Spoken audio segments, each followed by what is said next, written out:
Your reproductive system is wonderfully complex, yet the signals it gives you can be quite simple, helping you identify the fertile and infertile times in your cycle. You may have noticed different types of discharge throughout your menstrual cycle. The sensation that this discharge produces at the vaginal opening, called the vulva, also changes. This is because your cervix produces different types of mucus in response to changing hormone levels. Your cycle begins with menstrual bleeding, when the lining of your uterus, called the endometrium, is shed.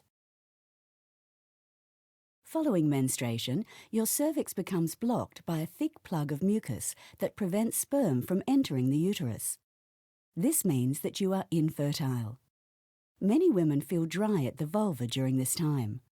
Other women notice a pattern of discharge that feels and looks the same day after day.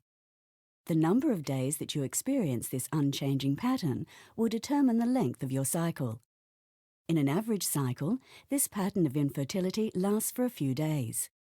If your cycle is short, you may not experience any days of this infertile pattern. In a longer cycle, you will have more. Early in your cycle, the pituitary gland in your brain begins to secrete a hormone called follicle-stimulating hormone, or FSH. FSH stimulates the growth of a group of follicles in your ovaries. Each follicle contains an egg and a bundle of surrounding cells that secrete the hormone estrogen. Estrogen activates the cervix to produce the mucus essential for fertility. This is the start of the fertile phase. The fertile phase, shown here using a baby symbol, begins a few days before ovulation. One type of mucus produced by the cervix dissolves the plug, which means sperm can now enter the uterus. Another type of mucus filters out damaged sperm cells. Yet another type nourishes the sperm, so they can live for up to 5 days in your reproductive system. It forms channels which help the sperm travel through your reproductive system to meet and fertilize the egg. You become aware of your developing fertility by the changes in the mucus that you feel and see at the vulva. You will notice that you feel increasingly wet and then slippery, and you may see mucus that becomes thinner and clearer. The last day of the slippery feeling is called the peak of fertility. It is very close to the time of ovulation.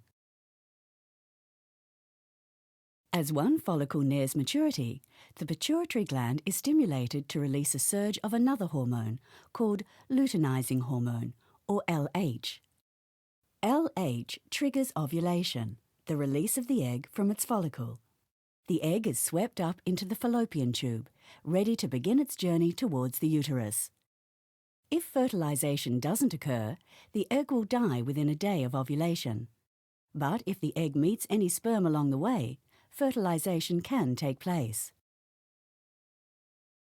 After ovulation, the empty follicle is transformed into the corpus luteum.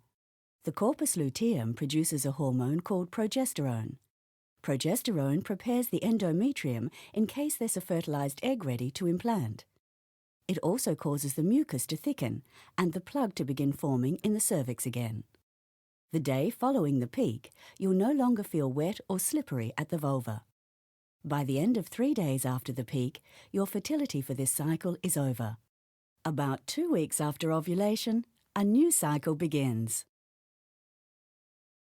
We can now see how essential cervical mucus is for fertility.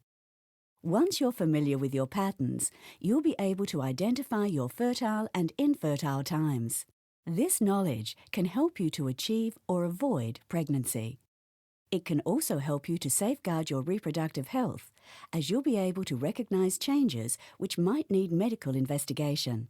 This is knowledge that every woman ought to have.